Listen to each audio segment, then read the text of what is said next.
Tagos sa butong katatakutan ng hatid ng malamig na klima at Halloween gimmick sa Baguio.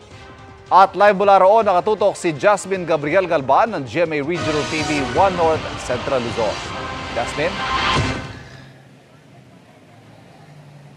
Ivan, sa ngayon patuloy ang paglamig ng klima dito sa lungsod ng Baguio. Sa katunayan, kaninang umaga ay naitala ang 15.6 degrees Celsius sa temperatura na pinakamalamig ngayong amihan season. Bukod sa ilang tinaguriang haunted spots na dinarayo ng mga naghahanap ng thrill sa Baguio City, iba't ibang Halloween gimmick pa ang pwedeng gawin sa City of Pines. Gaya na lang sa clubhouse ng Camp John Hay na sa labas pa lang may mga nakakatakot ng Halloween display. Sa loob, makikita ang mga nakabiti na kabaong at makakapal na sapot ng itim na gagamba. Nagmistula namang sementeryo ang lugar na ito na napalibutan ng mga puting krus.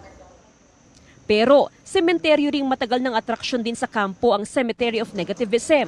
Paborito ito ng mga gustong humugot at mag-move on dahil ang nililibing dito ay ang pagiging negatibo.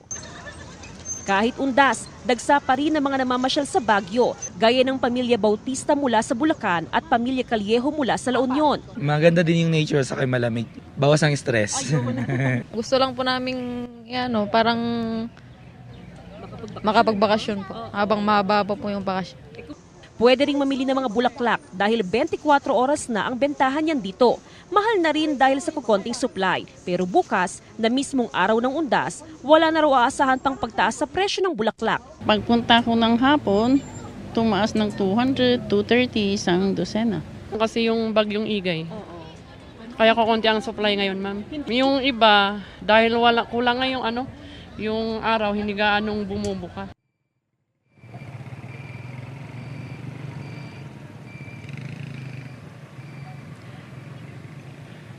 Ivan, kasabay ng pagdagsa ng mga turista, ang panawagan ng lokal na pamahalaan sa mga turista na maging disiplinado, panatilihin ang kalinisan dito sa Baguio City. Ivana?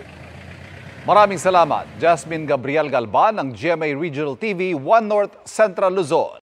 Mga kapuso, samahan nyo kaming tumutok 24 oras. Bisitahin at mag-subscribe sa GMA Integrated News sa YouTube. Sa mga kapuso abroad, bisitahin ang GMA Pinoy TV at www.gmanews.tv.